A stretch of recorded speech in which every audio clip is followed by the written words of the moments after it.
శ్రీకృష్ణ పరబ్రహ్మణే నమ. నిన్న మనం ధ్రువుడికి పట్టాభిషేకం జరిగింది అన్నంతవరకు భాగవతంలో తెలుసుకుందాం. ఈ పట్టాభిషేకం జరిగిన తర్వాత ఒక గమ్మత్తు జరిగింది. దీన్ని మనం జీవితంలో బాగా జ్ఞాపకం పెట్టుకోవాలి. చిన్నపిల్లలు కదా, వాళ్ళకి ఏమీ తెలియదు కదా అనో, భాగవతులు కదా, మారు మాట్లాడరు కదా అనో, తెగబడి దెబ్బలాడరు కదా అనో, భాగవతుల మనస్సు మనం బాగా కష్టపెట్టినట్లయితే వారి లోపల పొందినటువంటి పరితాపం వలన వారి కన్నుల వెంట నీరు కారినట్లయితే ఆ పాపం మనల్ని కట్టి కుడిపేస్తుంది. దాని ఫలితం అది ఇచ్చేస్తుంది. సురుచి కుమారుడైన ఉత్తముడు ఉత్తర దిక్కున ఉన్న హిమాలయ పర్వతముల మీదకి వెళ్ళాడు. అక్కడే ఉత్తముడు ప్రాణములు కోల్పోయాడు. కొడుకు మరణించాడు అన్న వార్త విన్న సురుచి అరణ్యములలో ప్రయాణిస్తోంది. కార్చిచ్చు పుట్టి అందులో కాలిపోయి సురుచి మరణించింది. చేసిన పాపం కట్టి కొడుకుక మానదు కదా. అన్నిటికన్నా నోటి విషయంలో చాలా జాగ్రత్తగా ఉండాలి. నోరు ఉంది కదా అని ఎవరితో పడితే వారితో అలా మాట్లాడకూడదు. ఆఖరికి మన ఇంటికి ఎవరైనా కూడా భిక్షకి వస్తే వాళ్ళు ఎలాంటి వాళ్ళు ఎవరేంటి, మన దగ్గర లేదు మనకి ఇవ్వడానికి ఇష్టం లేదు అంటే అలా పైకి వెళ్ళమ్మానో, ఇప్పుడు కాదు మళ్ళీ తర్వాత చూద్దామనో మెల్లిగా పంపించేయాలి. కానీ నోటికి వచ్చినా వెళ్ళమన్నాం కదా, వెళ్ళు అంటూ గట్టిగాను అరవకూడదు. మనకి ఉంటే పెట్టడం, లేదంటారా అలా వెళ్ళమ్మా అని సైగ చేయడము, లేకపోతే నోటితో ఒకసారి చెప్పడము, అంతేగాని అరిచేసి కేకలు పెట్టి అలాంటివి మాత్రం చేయకూడదు. భగవంతుడిని నమ్మకున్న భాగవతులు కూడా ఉంటూ ఉంటారు ఇందులో. వాళ్ళతో చాలా జాగ్రత్తగా ఉండాలి. మన ఇంట్లో కరెంటు ఫ్యూజ్ అయితే మనం చేత్తో తీసివేస్తాం. అదే ట్రాన్స్ఫార్మర్ మీద ఫ్యూజ్ అయితే దాన్ని మనం ముట్టుకోకూడదు. భగవంతుని నమ్ముకున్న భాగవతులతో ప్రవర్తించేటప్పుడు కూడా ట్రాన్స్ఫార్మర్ను పుట్టుకుంటే ఎంత ప్రమాదమో అంతలా ఉంటుంది. కాబట్టి దాని యందు నిగ్రహం ఉండాలి, గౌరవం కూడా ఉండాలి. వారితో జాగ్రత్తగా ప్రవర్తించాలి. వారి మనసు సంతోషించినట్లయితే ఈశ్వర అనుగ్రహం కలుగుతుంది. వారి మనసు ఖేదపడిందంటే ఈశ్వరుడి ఆగ్రహం కలుగుతుంది. అందుకని భాగవతులతో జాగ్రత్తగా ప్రవర్తించకపోతే ఎంత ప్రమాదం వస్తుందో ధ్రువోపాఖ్యానం మనకు చెప్పేసింది. ఈ చూడండి, పూజలు నోములు చేసుకునేటప్పుడు, పెళ్ళిళ్ళప్పుడు ఈ పూజారులని బ్రహ్మగారులని పిలుస్తూ ఉంటారు. వాళ్ళతోటి వెటకారాలు అవి చేసి మాట్లాడేస్తూ ఉంటారు కొంతమంది. నీకేమయ్యా, ఓ పెళ్లి చేయగానే బూడు సంపాదిస్తావు, నీకేమయ్యా, ఏమయ్యా ఏమిటి, అతను మంత్రం ఉపదేస్తున్నాడు, నీకు తోచిన దక్షిణ నువ్వు ఇస్తున్నావు. కొంతమంది ఉంటారనుకోండి, ఎక్కువ కావాలని ఇంత ఇస్తేనే పెళ్లి చేస్తామని, ఇంత ఇస్తేనే మేము ఈ పూజా కార్యక్రమం చేస్తామని డిమాండ్ చేసేవాళ్ళు ఉంటారు. కానీ అందరినీ ఆ కోవికే చెందిన వాళ్ళుగా మాత్రం అనుకోకూడదు. కాబట్టి మనం ఇచ్చే దక్షిణ వాళ్ళు అడిగింది ₹1 ఎక్కువ ఇచ్చినా తప్పేం లేదు. ఎందుకంటే ఎవరి పాపం వాళ్ళది, ఎవరి పుణ్యం వాళ్ళది. అతను ఆశపడి అనవసరంగా అడిగాడనుకోండి, అతనినే భగవంతుడు ఏ రకంగా బుద్ధి చెప్పాలో ఆ రకంగా పెడతాడు. మనం దయతలిచి ₹1 ఎక్కువ ఇచ్చామనుకోండి, మనకు చేయాల్సిన పుణ్యం భగవంతుడు చేస్తాడు. కాబట్టి మాట్లాడేటప్పుడు చాలా జాగ్రత్తగా మాట్లాడాలి. ఇదే మనకు ధ్రువోపాఖ్యానం చెప్పేస్తూ ఉంటుంది. ఇలా పట్టాభిషేకం అయిన తర్వాత కొంతకాలానికి ధ్రువుడికి వివాహం జరిగింది. శిశుకుమారుడు అనే ప్రజాపతికి ఒక కుమార్తె ఉంది. ఆమె పేరు భ్రమి. ఆమెని ధ్రువుడు వివాహం చేసుకున్నాడు. ఆమె యందు ధ్రువునికి 2 కుమారులు జన్మించారు. ఒకటి పేరు వత్సర, రెండవ వాని పేరు కల్ప. తర్వాత వాయుదేవుని కుమార్తె అయిన ఇళ అనే పేరు గల ఒక పిల్లను పెళ్లి చేసుకున్నాడు. ఆమె యందు ఉత్కళ అనే కుమారుడు జన్మించాడు. వేరొక కుమార్తె కూడా జన్మించింది. నిజానికి ఇవన్నీ ఆయన పొందబోయే పదవికి అర్హతలు. ఆయన కదలకుండా ధ్రువపదమై ఉంటాడు. మిగిలినవన్నీ కదులుతూ ఉంటాయి. సృష్టి ఉండాలంటే వాయువు ఉండాలి. అందుకని వాయువు కూతురిని వివాహం చేసుకున్నాడు. ప్రజాపతి అయిన శిశుకుమారుడి కుమార్తె భ్రమిని పెళ్లి చేసుకున్నాడు. భ్రమి అంటే కదలట అని అర్థం. ఏమిటి కదులుతోంది? జ్యోతిష్య చక్రమందు సూర్యమాన చాంద్రమానముల చేత తిథులు, నక్షత్రములు బ్రహ్మాండమునందు కాలమునందు కదులుతూ ఉంటాయి. కదులుతున్న కాలమునకు కదలని తాను ఆధారభూతుడై ఉంటాడు. కాలమునకు హద్దు వత్సర అంటే మనం 1 సంవత్సరమునకు కాలానికి ముందు ప్రమాణంగా చెబుతాం. అందుకని వత్సరము ఒక హద్దు. యుగాంతం అయిపోయిన తర్వాత హద్దు కల్పము. ఈ విధంగా వత్సరము ఒక హద్దు, కల్పము ఒక హద్దు. ఇప్పుడు ఈ 2 హద్దులు తనకి బిడ్డలై వచ్చారు. ఇప్పుడు తను పొందబోయే పదవిని ఆవిష్కరిస్తున్నారు. ఉత్తముడిని ఒక యక్షుడు సంహరించాడని తెలుసుకుని ఆగ్రహించాడు. ధ్రువోపాఖ్యంలో ఈ మలుపులని మనం చాలా జాగ్రత్తగా గమనించాలి. ధ్రువునికి కోపం వచ్చేసింది. నా తమ్ముణ్ణి యక్షుడు సంహరిస్తాడా అని యుద్ధానికి బయలుదేరాడు. ధ్రువుడి రథానికి ఒక గమ్మత్తు ఉంది. ఆయన రంగురంగుల రథం ఎక్కుతాడు. రథం ఎక్కి హిమాలయ ప్రాంతమునకు వెళ్ళి కుబేరుని సైన్యమైన యక్షులతో విశేషమైన యుద్ధం చేశాడు. ఆ యుద్ధంలో కొన్ని వేల మంది యక్షులను చంపేశాడు. తదుపరి నరనారాయణాస్త్రము ప్రయోగించడానికి మంత్రమును అనుష్ఠానం చేస్తున్నాడు. నరనారాయణ అస్త్రము అంటే చాలా ఉత్కృష్టమైనది. ఆ సమయంలో తాతగారైన స్వయంభూమనువు కనబడి ఒక మాట చెప్పాడు. ఎంత తపస్సు చేసిన వాడికైనా ప్రమాదం ఎక్కడి నుంచి ముంచుకు వస్తుందో తెలుసా? అర్థం లేని కోపంలోంచి ప్రారంభమవుతుంది. నీవు అంత తపస్సు చేసావు, 5 సంవత్సరముల వయసులో తపస్సు చేసావు. నీ కోపమును ఈశ్వరుని యందు తపస్సుగా మార్చావు. ఈశ్వరానుగ్రహాన్ని పొందవు. ఎవ్వరూ పొందలేని ద్రౌపదిని పొందవు.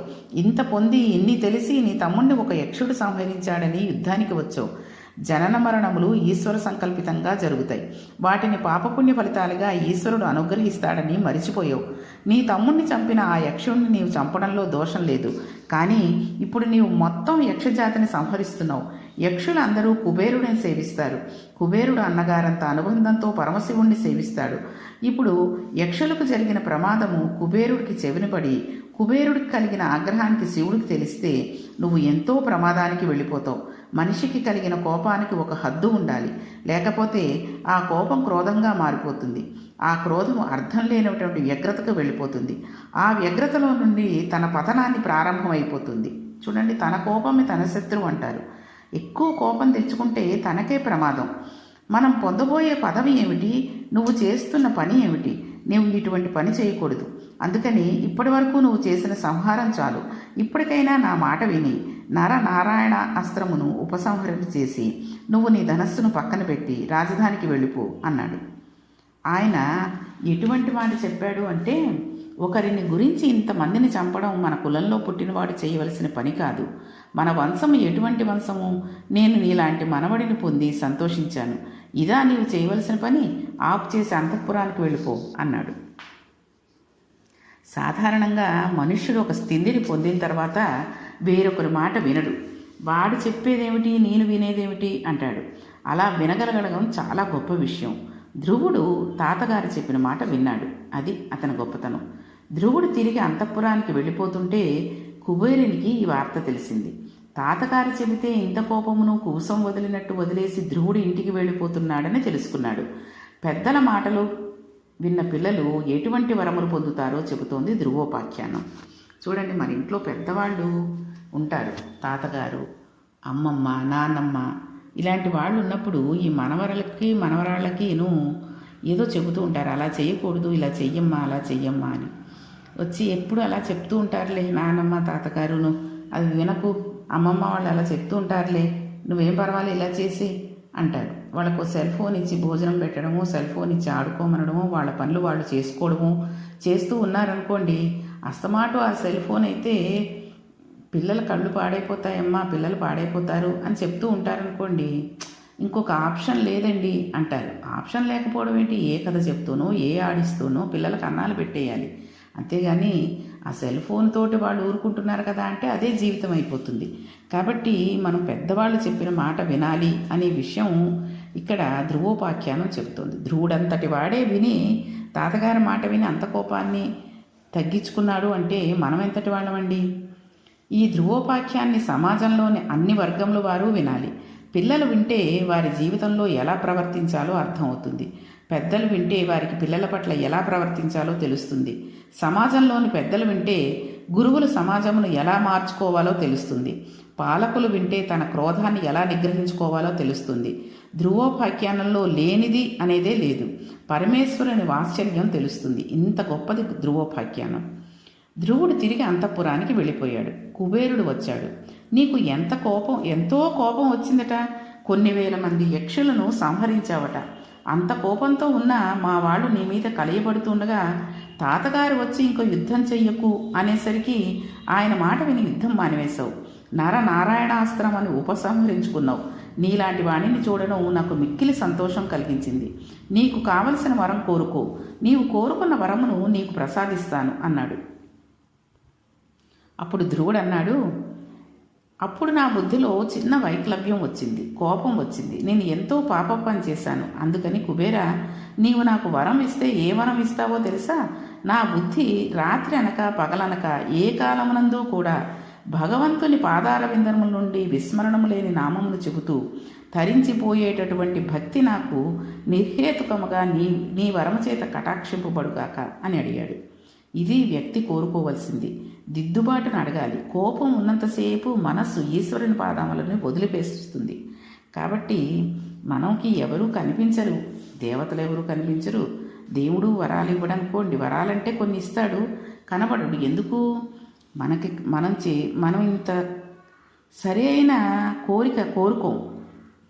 ఆయన కనబడగానే ₹1,00,00,000 కావాలనో, పిల్లాడి పెళ్ళవ్వాలి, పిల్లాడికి ఉద్యోగమనో, పిల్ల పెళ్ళవ్వాలనో, ఏదో ఒకటి నాకు ఆరోగ్యం కావాలనో ఇలాంటివి అడుగుతాం. కానీ పగలు రాత్రి అనకుండా ఎప్పుడూ భగవంతుడి పాదార విందాల ముందు ఆయన స్మరణ చేసుకుంటూ ఉండాలి అనే కోరిక కోరుకున్నారు అంటే అదృష్టవంతులు, పుణ్యాత్ములు, మహానుభావులు. కోరుకోరెవరు?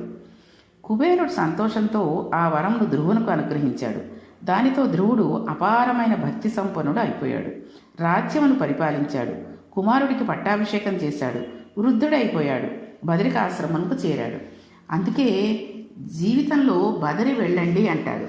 అక్కడ ఎన్ని జరిగాయో. బదరి వెళ్ళి బదరికాశ్రమంలో కూర్చుని తపస్సు చేశాడు. అక్కడ తపస్సు చేస్తుంటే అక్కడ ఒక ఆశ్చర్యకరమైన సంఘటన జరిగింది. ఎవరి జీవితంలోనూ బహుశా ఇటువంటి సంఘటన జరగదు. ఒక చిత్ర విచిత్రమైన విమానం ఒకటి వచ్చి ఆ పర్వత శిఖరం మీద దిగింది. అందులోంచి 2 పురుషులు నడిచి వచ్చారు. వారు నీలిమేఘం వంటి శరీరం కలిగిన వారే. శంఖచక్ర పద్మములను పట్టుకుని తాను 5వ ఏట చూసిన శ్రీమన్నారాయణుడు ఎలా ఉంటాడో అటువంటి స్వరూపములతో 2 నడిచి వచ్చారు. ధ్రువుడు వాళ్ళని చూసి ఆశ్చర్యపోతూ లేచి వాళ్ళకి నమస్కరించి, మీరు ఎవరు, ఎందుకు వచ్చారు అని అడిగాడు. అప్పుడు వాళ్ళు ఏమని సమాధానం ఇచ్చారు, అసలు ఇంతకీ వాళ్ళు ఎవరు అనే విషయాన్ని రేపటి పారాయణంలో తెలుసుకుందాం. శ్రీకృష్ణ పరబ్రహ్మణే నమః.